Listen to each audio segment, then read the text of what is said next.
बिस्मिल्लाहिर्रहमानिर्रहीम अस्सलाम वालेकुम नाज़रीन, नई वीडियो में खुश आमदीद ख़वातीन और हज़रात। और यहाँ पर आपको बताते चलें, आई है कराची शहर से बहुत ही खुशी की खबर। और यहाँ पर आपको बताते चलें कि स्मार्ट लॉकडाउन जो लगाया गया था उसकी पाबंदी ख़त्म कर दी गई है।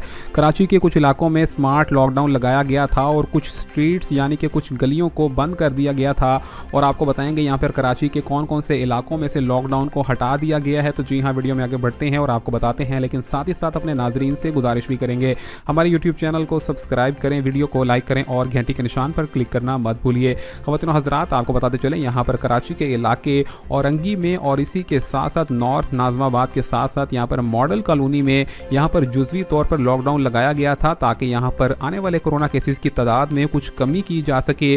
और जैसे ही कराची में केसेस की तादाद में कुछ कमी आई है, तो यहाँ पर उस चीज़ को बुनियाद बनाते हुए लॉकडाउन को हटा दिया गया है। जी हाँ ख़वातीन हज़रात, यहाँ पर कराची के वासियों के लिए बहुत ही खुशी की बात है। और यहाँ पर आपको मज़ीद अपडेट से जुड़े रहने के लिए हमारे चैनल को सब्सक्राइब करना होगा। चैनल को सब्सक्राइब करें, वीडियो को लाइक करें और घंटी के निशान पर क्लिक करना मत भूलिए। मिलेंगे नई वीडियो में, तब तक के लिए अल्लाह हाफिज़।